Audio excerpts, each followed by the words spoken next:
Hello everyone. आज हम इस वीडियो में देखेंगे unitary features of the constitution, संविधान की एकात्मक विशेषताएं।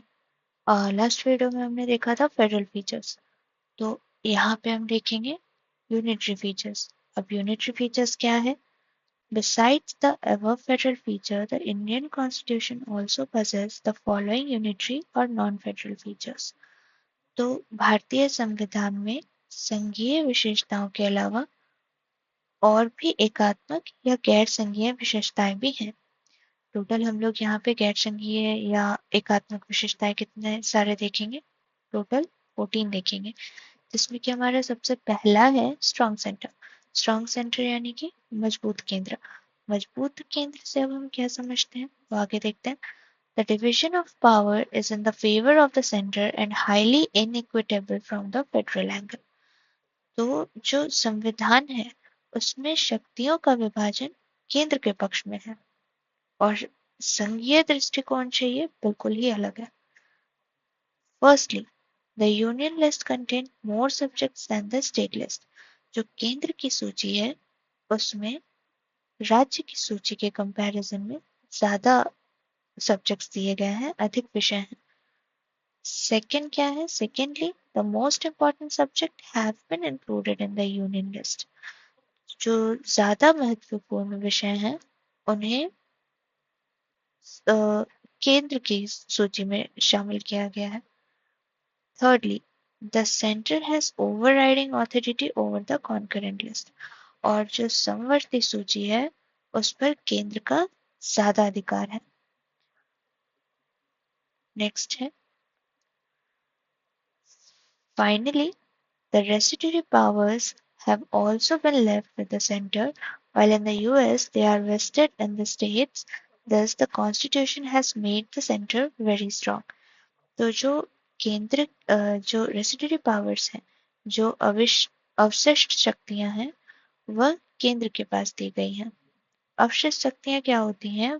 ये वो शक्तियां हैं जो संविधान में विशेष रूप से केंद्र या राज्य सरकारों को नहीं दी गई है, लेकिन एक तरह से ये केंद्र के पास है, जिसके वजह से केंद्र सरकार को नई और अप्रत्याशित स्थितियों से निपटने की अनुमति देती है, अनुमति है केंद्र सरकार के पास।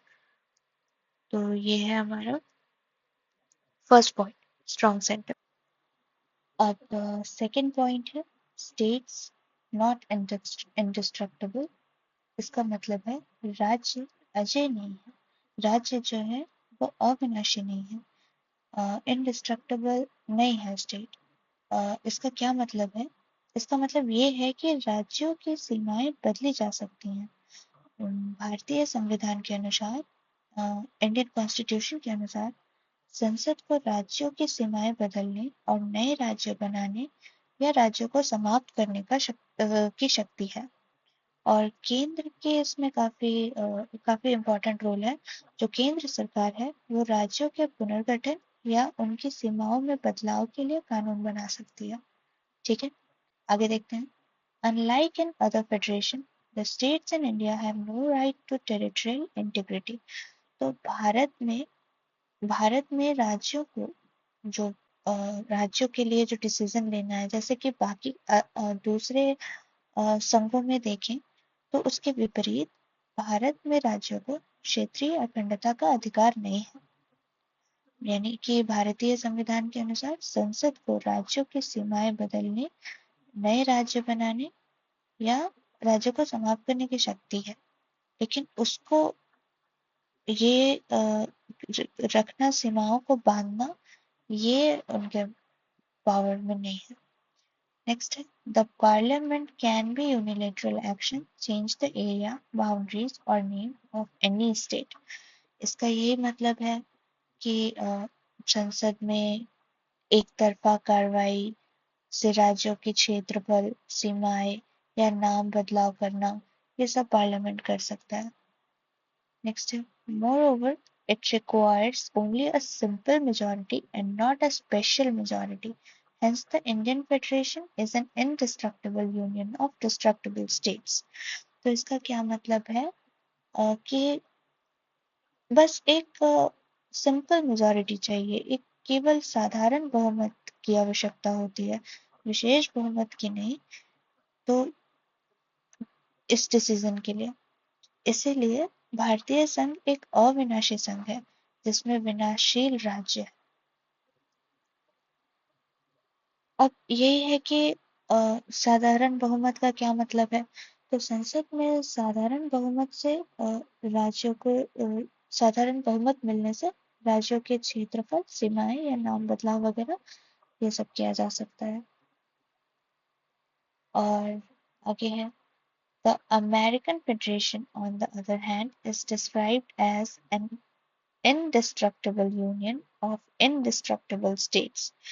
तो जो अमेरिकी संघ है वो दूसरी ओर एक अविनाशी संघ के रूप में है जिसमें अविनाशी राज्य है। अब अविनाशी राज्य क्यों कहते हैं हम, तो जो अमेरिकी राज्य हैं उन्हें अविनाशी माना जाता है क्योंकि उनकी सीमाएं और अस्तित्व को आसानी से बदला नहीं जा सकता। इन कंपैरिजन अगर इंडिया में देखें तो बदला जा सकता है। थर्ड पॉइंट है सिंगल कॉन्स्टिट्यूशन। सिंगल कॉन्स्टिट्यूशन यानी कि एक संविधान।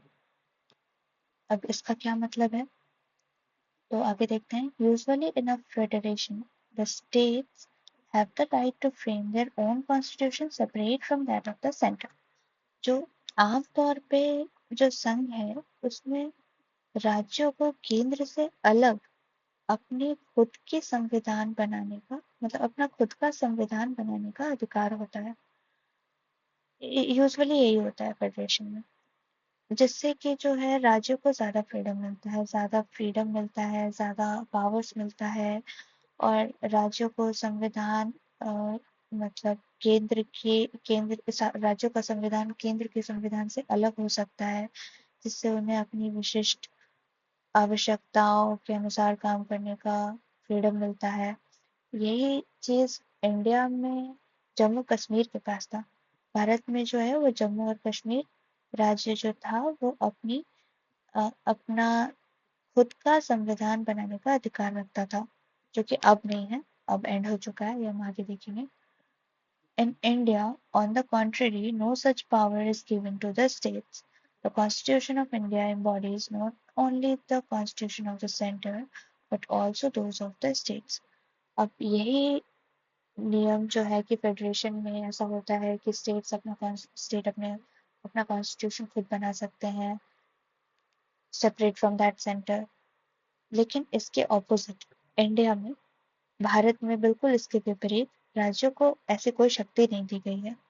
भारत का संविधान न केवल केंद्र का संविधान है बल्कि वो राज्य का भी संविधान है, वो स्टेट्स का भी संविधान है, स्टेट्स का भी कॉन्स्टिट्यूशन है। आगे देखते हैं। Both the centre and the states must operate with in the single frame. अब इसीलिए केंद्र और राज्य दोनों को एक ही ढांचे के भीतर काम करना रहता है। इसमें एक्सेप्शन यही था। आगे देखते हैं। The only exception in this regard was the case of Jammu and Kashmir which has its own state constitution। तो जो ये नियम जो है इंडिया में कि केंद्र और राज्य दोनों एक ही राज्य के भीतर काम करेंगे, इस संबंध में एक अकेला यही एक्सेप्शन था, जम्मू एंड कश्मीर, जिसके पास अपना खुद का राज्य संविधान था। तो था क्या, जम्मू और कश्मीर को विशेष दर्जा प्राप्त था, जिसके पास अपना खुद संविधान होता है। और ये उसे आर्टिकल 370 प्रोवाइड करता था, अनुच्छेद 370। जो जम्मू कश्मीर को विशेष राज्य का दर्जा प्राप्त था वो अनुच्छेद 370 के तहत परिभाषित था, डिफाइंड था, जो कि अब नहीं है। अब क्या हुआ है, ये अगस्त 2019 में हुआ था। क्या हुआ था, अनुच्छेद 370 का निरस्तीकरण हो गया था, हटा दिया गया था 370 को। अगस्त 2019 में क्या हुआ था कि अनुच्छेद 370 को निरस्त कर दिया गया था, जिससे जम्मू और कश्मीर का जो विशेष दर्जा प्राप्त था वो खत्म हो गया। अब केंद्र और राज्य और सभी राज्य इंक्लूडेड जम्मू एंड कश्मीर एक ही ढांचे के भीतर काम करते हैं। ठीक। फोर्थ पॉइंट है फ्लेक्सिबिलिटी ऑफ द कॉन्स्टिट्यूशन, यानी कि संविधान का लचीलापन। संविधान जो कॉन्स्टिट्यूशन है उसका एक प्रॉपर्टी ये भी है कि वो काफी फ्लेक्सिबल है, काफी लचीलापन है संविधान में। तो इसका क्या मतलब है? लचीलापन का मतलब ये है कि बदलते समय और परिस्थितियों के अनुसार संविधान में बदलाव किया जा सकता है, और इसके लिए एक प्रॉपर प्रोसेस होता है अमेंडमेंट का, जिसे हम लोग संशोधन की प्रक्रिया कहते हैं। आगे देखते हैं। The process of constitutional amendment is less rigid than what is found in other federation. तो जो संविधान के संशोधन की प्रक्रिया है वो अन्य फेडरेशन, अन्य संघों के कंपैरिजन में बहुत कम रिजिड है।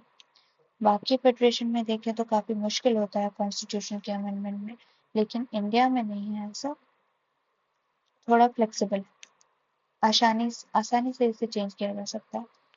नेक्स्ट देखते हैं। The bulk of the Constitution can be amended by the unilateral action of the Parliament either by simple majority or by special majority. तो संविधान में काफी ऐसे प्रावधान हैं जिसमें संसद की जो है एक तरफा कार्रवाई से, यूनिलेटरल एक्शन से बदलाव किया जा सकता है, चेंज किया जा सकता है by the unilateral action of the Parliament. कैसे बदला जा सकता है? तो शुरुआत कैसे होगा? ईदर बाय सिंपल मेजोरिटी और बाय स्पेशल मेजोरिटी, या तो कोई साधारण बहुमत से या फिर विशेष बहुमत से, किसी में से भी अमेंड किया जा सकता है। नेक्स्ट है further the power to initiate an amendment to the constitution lies only within the centre. तो जो पावर है संविधान में संशोधन करने का, जो पावर है वो केवल केंद्र के पास है। लेकिन यही अगर हम यूएस में देखें, the state can also propose an amendment to the constitution. तो जो अमेरिका है वहाँ पे राज्य भी संविधान में संशोधन करने का प्रस्ताव रख सकता है। तो कब रख सकता है? जब 2/3 राज्यों की सहमति होगी। यदि 2/3 राज्यों की सहमति हो जाती है तो संविधान संशोधन का प्रस्ताव दे सकते हैं। ये यूएस में होता है, यानी कि अमेरिका में जो है राज्यों को ज्यादा पावर्स दिए गए हैं अमेंडमेंट के लिए। फिफ्थ पॉइंट है no equality of state representation, यानी कि राज्यों में प्रतिनिधित्व में समानता नहीं है। इसका क्या मतलब है? इसका ये मतलब है कि जो राज्य हैं उन्हें समान प्रतिनिधित्व नहीं दिया गया है। तो अलग अलग प्रतिनिधित्व क्यों दिया गया है, किस बेसिस पे दिया गया है, वो हम आगे देखेंगे। The states are given representative in the Rajya Sabha on the basis of population. Hence the membership varies from 1 to 31. तो जो राज्य हैं, जो राज्यसभा में राज्य हैं, उन्हें जनसंख्या के आधार पर प्रतिनिधि दिए गए हैं, जहां सदस्यता का 31 तक भिन्न होता है, 1 से 31 तक। In US, on the other hand, the principle of equality of representation of states in the upper house is fully recognized. वहीं अगर अमेरिका में देखें दूसरी ओर, तो जो अपर हाउस है, उच्च सदन है, उसमें राज्यों के प्रतिनिधित्व की समानता के सिद्धांत को पूरी तरह से मान्यता प्राप्त है। यानी कि सारा स्टेट जो है, सारे स्टेट्स को इक्वल माना गया है। और ये अपर हाउस क्या है? अपर हाउस अमेरिका का जो अपर हाउस है, सीनेट जिसे कहा जाता है, उच्च सदन को सीनेट कहा जाता है। सीनेट जो है अमेरिका की द्विसदनीय विधायिका का उच्च सदन है। नेक्स्ट है दस the American senate has 100 members, 2 from each state. The principle is regarded as a safeguard for the smaller states. तो इसका क्या मतलब है? अमेरिका सीनेट में टोटल 100 मेंबर्स हैं, जिनमें से प्रत्येक राज्य से, हर स्टेट से 2-2 मेंबर चुने गए हैं। और ये जो प्रिंसिपल है ये काफी अच्छा है, जिससे जो छोटे राज्य हैं उनके लिए एक सुरक्षा का उपाय माना जाता है इसे। जैसे कि आप देखें, अमेरिकी सीनेट में 50 राज्य हैं, जिससे 2-2 सदस्य चुने गए, जिससे कुल 100 सदस्य होते हैं। और इस मेथड से जो छोटे राज्य हैं, उन्हें काफी सुरक्षा प्रदान होती है। जो यह व्यवस्था है, उससे छोटे राज्यों के छोटे राज्य जो हैं, उनके अ, हितों की रक्षा करती है और उन्हें जो है बड़े राज्य के प्रभाव से बचाती है। वो बड़े स्टेट्स के इन्फ्लुएंस से थोड़ा सेफ रखती है ये। सिक्स्थ पॉइंट है इमरजेंसी प्रोविजन। इमरजेंसी प्रोविजन यानी कि आपातकालीन प्रावधान। The Constitution stipulates three types of emergencies: national, state and financial। जो संविधान है उसमें 3 प्रकार के आपातकालीन प्रावधानों का के बारे में दिया गया है, जो कि क्या है? नेशनल यानी कि राष्ट्रीय आपातकाल, स्टेट राज्य आपातकाल या फाइनेंशियल वित्तीय आपातकाल। अब राष्ट्रीय आपातकाल क्या है? तो राष्ट्रीय आपातकाल की घोषणा तब होती है जब कोई युद्ध हो रहा हो, जो कोई बाहरी आक्रमण हो रहा हो, कोई अटैक कर रहा हो, कोई विद्रोह हो गया हो, तो उस टाइम पे हम कह सकते हैं कि वो नेशनल इमरजेंसी है, राष्ट्रीय आपातकालीन है। नेक्स्ट है स्टेट, राज्य आपातकाल। तो राज्य आपातकाल का क्या मतलब है? तो राज्य आपातकाल की घोषणा राज्य में तब की जाती है जब संवैधानिक तंत्र की विफलता होती है। जैसे प्रेसिडेंशियल रूल, प्रेसिडेंट का रूल लग जाता है, तो वो क्यों होता है? तो उस टाइम पे हम कह सकते हैं कि स्टेट इमरजेंसी है। नेक्स्ट है फाइनेंशियल। तो फाइनेंशियल का क्या मतलब है? वित्तीय आपातकाल क्या है? तो वित्तीय आपातकाल की घोषणा तब होती है जब वित्तीय स्थिरता खतरे में हो, फाइनेंशियल क्राइसिस चल रहा हो किसी कंट्री में, तो उसे हम कह सकते हैं financial emergency. Next, during an emergency, the central government becomes all powerful and the states go into the total control of the center। इसका क्या मतलब है? इसका मतलब ये है कि इमरजेंसी के टाइम, आपातकाल के टाइम पे जो केंद्र सरकार है वो सबसे पावरफुल हो जाती है, सर्वशक्तिमान हो जाती है और राज्य केंद्र के पूर्ण नियंत्रण में आ जाते हैं। इसका ये मतलब। नेक्स्ट है it converts the federal structure into a unitary sorry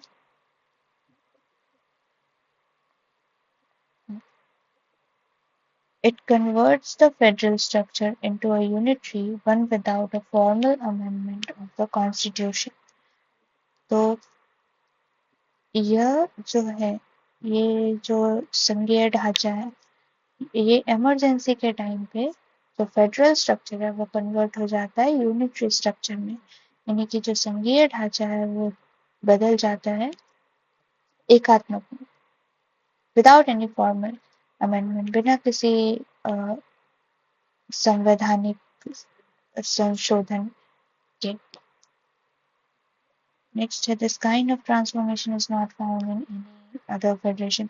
इस तरह का जो ट्रांसफॉर्मेशन है वो किसी और संघ में देखने को नहीं मिलता है, ये सिर्फ इसी इंडियन कॉन्स्टिट्यूशन में मिलता है।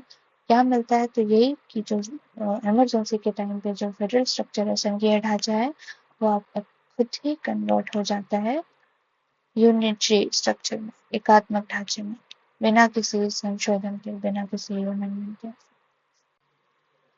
अब 7th पॉइंट है सिंगल कॉन्स्टिट्यूशन यानी कि एकल नागरिकता। एकल नागरिकता का क्या मतलब है? अभी देखते हैं। In spite of the dual polity, the Constitution of India, like that of Canada, adopted the system of single citizenship। तो जो भारत का संविधान है वो कनाडा की तरह दोहरी सरकार के बावजूद एकल नागरिकता की व्यवस्था को अपनाता है, सिंगल सिटीजनशिप को। इन स्पाइट ऑफ, यहाँ पे डुअल पॉलिटी चल रही है। डुअल पॉलिटी दोहरी सरकार यानी कि एक स्टेट गवर्नमेंट और एक सेंट्रल गवर्नमेंट, दो गवर्नमेंट होने के बावजूद ये सिंगल सिटीजनशिप का नियम रख रहा है, जो हमारा भारतीय संविधान है, बिल्कुल वैसे ही जैसा कनाडा में होता है। नेक्स्ट है there is only Indian citizenship and no separate state citizenship. यहाँ पे सिर्फ एक एकल नागरिकता है, सिर्फ इंडियन सिटीजनशिप है, केवल भारतीय नागरिकता है, कोई अलग राज्य नागरिकता नहीं है। All citizenship, irrespective of the state in which they are born or reside, enjoy the same rights all over the country. केवल जो है ऐसा इंडियन कॉन्स्टिट्यूशन में होता है। क्या होता है, बाकी लोगों के कंपैरिजन बाकी जो देश हैं जैसे कि यूएस हो गया, स्विट्जरलैंड हो गया, ऑस्ट्रेलिया हो गया, या फिर डुअल सिटीजनशिप चल रहा है, लेकिन जो केवल भारतीय नागरिकता जो इंडिया में है वहां पे केवल भारतीय नागरिकता है, कोई अलग राज्य नागरिकता नहीं है।